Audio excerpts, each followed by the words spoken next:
नमस्कार। Between the lines with Niranjan में आपका स्वागत है। आज हम बात करेंगे संसद का जो सत्र शुरू हो रहा है उसमें कांग्रेस बुरी तरह फंस गई है। खास तौर पे जो जोसेफ विजय की टीवीके के साथ जो समझौता किया और डीएमके का साथ छोड़ा, उसका अब पछतावा होने लगा है।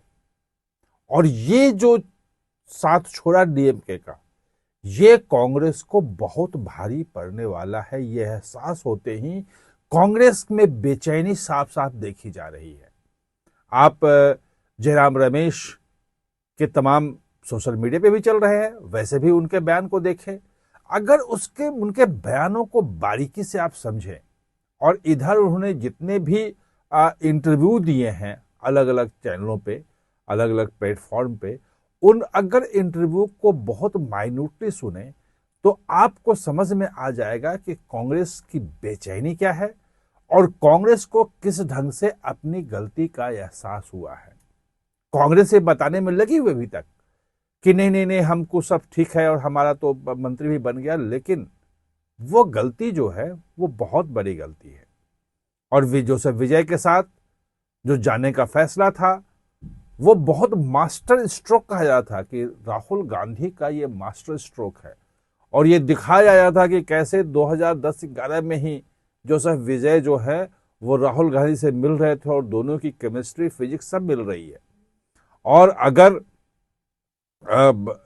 साथ में आ जाते, जैसा कि मणिकम टैगोर और कुछ और लोग, प्रवीण चक्रवर्ती, ऐसे कांग्रेस के नेता जो हैं, ये पहले से मांग कर रहे थे वहां पे और ये लगातार कह रहे थे कि भाई हमें टीवी के साथ जाना चाहिए था विधानसभा चुनाव के पहले से, और वो अलग अलग तर्क भी दे रहे थे। लेकिन कांग्रेस नेतृत्व ने फैसला किया उस वक्त कि नहीं, हमें जो है वो जाना है डीएमके के साथ। और उसमें सारा ठीकरा जो है फोड़ने की कोशिश हुई कि मल्लिकार्जुन खड़गे ने कर दिया।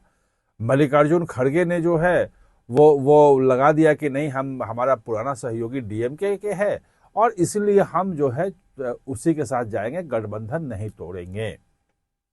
और राहुल गांधी ने चुनाव जीतने के बाद कहा कि भाई हम जो है जोसेफ विजय के साथ ही जाके सरकार बनाएंगे, टीवी के साथ जाएंगे और अब डीएमके के साथ गठबंधन खत्म करते हैं। इसको मास्टर स्ट्रोक कहा जा रहा था।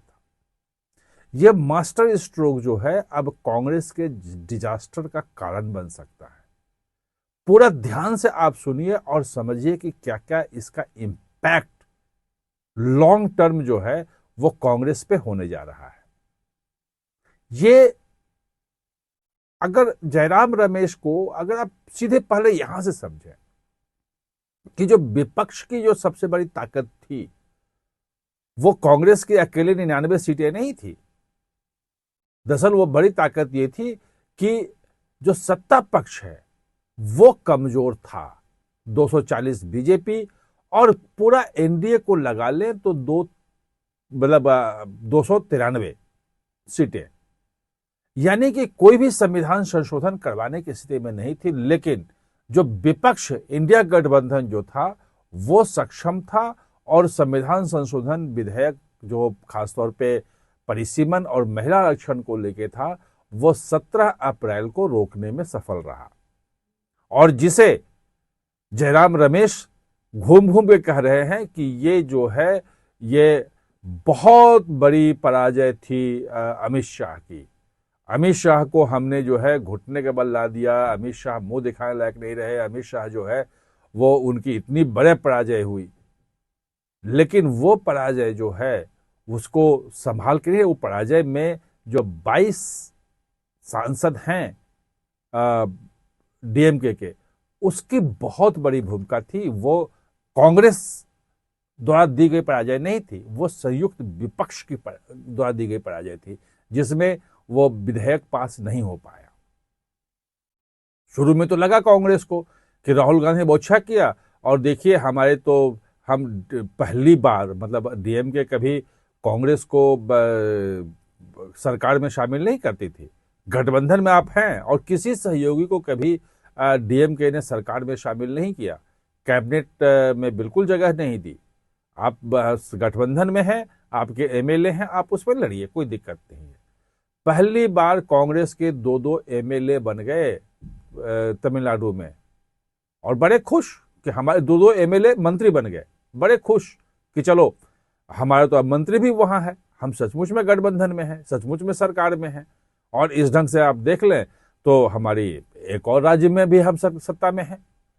लेकिन वो जो चीज है वो बहुत लॉन्ग टर्म में बहुत नुकसान देने वाला है, क्योंकि डीएमके जो है अगर बीजेपी की तरफ वोट कर दिया, करेगा नहीं करेगा क्या स्थिति है उस पर अलग हम करेंगे कि उसके अलग अलग स्टैंड पे क्या क्या चीजें हो सकती हैं। लेकिन अगर डीएमके ने सरकार के साथ मिलकर के अगर उसने वोटिंग कर दी संविधान संशोधन पे, परिसीमन पे, महिला आरक्षण पे, और वो परिसीमन जो है 2029 के पहले हो गया, तो जो कांग्रेस की तमाम जो कोशिशें हैं सत्ता में आने की वो और ज्यादा धूमिल हो जाएंगी, मुसीबत में फंस जाएंगे। और ये कह रहे हैं, जयराम रमेश भी कह रहे हैं, 8 जो जून को इंडिया गठबंधन की बैठक हुई थी जिसमें डीएमके नहीं गया था, और डीएमके ने कहा था कि भाई हमें हमारे पीठ में छुरा घोंपा है, और डीएमके ने चिट्ठी भी लिखी लोकसभा अध्यक्ष को और सभापति को राज्यसभा के कि भाई हमारे अलग बैठने की व्यवस्था करो, हम इनके साथ नहीं बैठेंगे। तो उसमें भी ये कहा था राहुल गांधी ने, और जयराम रमेश भी कह रहे हैं कि ये बहुत गलत हो जाएगा अगर ये संविधान संशोधन विधेयक पास हो गया तो, और 816 सीटें हो गई और परिसीमन कर लिया तो परिसीमन अपने तरह से कर लेंगे। वो गैरी मैंडलिंग जो है वो एक शब्द प्रयोग कर रहे हैं कि जिसमें मनमाने तरीके से ये विधानसभाओं के, लोकसभा के सीटों की सीमाएं निर्धारित करेंगे, और अपने बहुल वाली जो सीटें हैं जो जिसमें जीत सकते हैं वैसे वैसी सीट तैयार करेंगे।